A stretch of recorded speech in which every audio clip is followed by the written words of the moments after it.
Hey everyone. Today, we've got a hot news story set to stir up debate. Lai Te-cheng tries to talk to a close friend, but the friend's at a loss.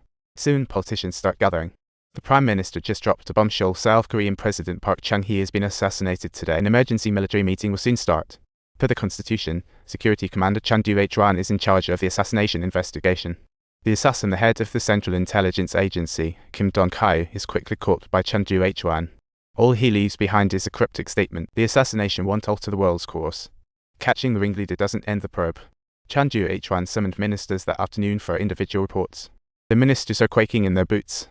Chun Doo-hwan's power just keeps on growing, and the army chief senses that things could get messy if this keeps. So he turns to Deputy Chief Lee Tae-han, asking him to take over as Capital Defense Commander, but Lee's not interested in that kind of trouble.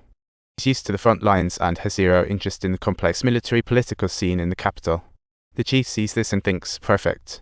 But Lee still news that the chief is going with the flow reaches Chun Doo-hwan, who promptly suggests that the chief consider a different candidate after the meeting. He quickly names the name of his most trusted person, Chief Liu, which makes the chief realize Chun Doo-hwan is playing power games. He wants to keep everything in his own hands. As the direct superior of the security commander, the chief wants to remind Chun Doo-hwan to be mindful of his stature, but this blatant behavior definitely irks Chun. What really grinds Chun's gears, though, is that after the meeting, he just happens to bump into Lee Tae-han as they brush past each other. Chun Doo-hwan quickly calls Lee back, realizing he's not so popular and wanting to recruit him, but Lee instantly accuses him of abusing his power. Lee further says he can't stand Chun's clique-forming antics. Although Chun's face drops, he still tries to rally the troops. But Lee shoots back. The Korean army stands united. Chun is left speechless, confirming he can't sway Lee. Later that evening, Lee is summoned to the chief's home for the third time, and he turns down the offer yet again. Even the chief's dinner invitation gets a no from Lee. The chief, seeing how obstinate Lee is, finally spills the beans on why he really wants him on board. Chun Doo-hwan wields dual power, while the chief, the army chief, stands isolated. He desperately needs someone unbribable by Chun, in case Chun goes off the rails one day, and he needs a steadfast ally. Lee Tae-han, though rigid, knows defending the homeland is a soldier's core duty. Days later, he officially took the oath as Capital Defense Commander. Upon taking office, his aide informs him that 3 brigade commanders in the Defense Department are Chun Doo-hwan's loyalists and members of the One Star Association. Turns out, not only does Chun hold significant power, but he's also the big cheese at the secret military organization, One Star.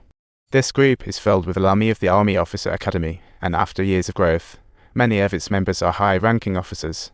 The perks of membership are plenty. They are like one big happy family that rallies together whenever there's trouble. Plus, Chun uses his connections to secure promotion opportunities, making loyalty to him sky high. One day, as the One Star Association is gearing up for a get-together, one member suggests inviting the army chief to ease tensions, but Chun flat-out declines. He says there's nothing to discuss with someone that dance. So, he strides into the chief's office and claims to have found a stash of secret funds at the He offers $1 million to the chief, who, instead of accepting, warns him to report it promptly, not handle it secretly. Chun's fury skyrockets, thinking, if I hadn't told you, you wouldn't have even known about this $1 million. No matter how he argued, the chief gives him another earful and demands a 3-hour daily intel report from him. He's fuming inside, thinking, hey, I was a trusted aide to the former president. My power is solid now, why am I being treated this way? Chun tears up the prior examination report, orders subordinates to torture the president, and frames the chief as an accomplice. Sensing danger, the chief rushes to the defense minister, suggesting they need to boot Chun out of Seoul and send him to a naval post instead. However, the evasive behavior of the defense minister causes the chief to realize that he has been caught off guard by Chun Doo-hwan's cunning political tactics. But under the chief's pressing demands, the defense minister reluctantly agrees to this plan. But little did they know, the One Star members have already infiltrated every nook and cranny of South Korean politics and military. And earmarked FF letter 3CA is circumflex earmarked 3 earmarked until the letter 2BD Cyrillic letter 4 EBC Cedilla Arcute turn direct reflex quarter mod J earmarked dot I earmarked Urcute Igrov letter 763 copyright. Chun remains calm, suggesting that if there are problems, they just need to remove the problematic people. He even starts preparing to arrest the chief. But arresting a top military leader is tough. It may spark armed conflict or treason charges, leaving everyone looking worried. He orders the lights off in the room, trying to be mysterious as he starts his little operation in the dark. My dear seniors, the strategy I've been working on for the past year is simple. Charge forward. Seniors, now that the year has passed, it's time for you to state your positions to the president. Don't make me have dinner alone, toss me a star. What can you eat? You, my hero, are nothing but a senior.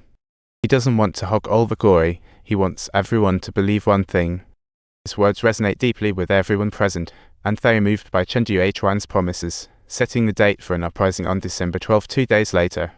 Rebels set up command at the 30th Security National Intel Hub for monitoring all comms. Then, Chen launches his battle plan. For success, controlling key players is a must. Chen orders 3-pronged attacks to go down simultaneously. The first wave is to block the one-star member as a trusted ally. Su Sanchu takes the lead.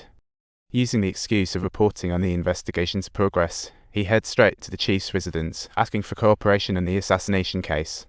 Unsurprisingly, the chief is less than pleased. The second wave involves acting President Choi Kai-HWA, and Chen personally takes the charge.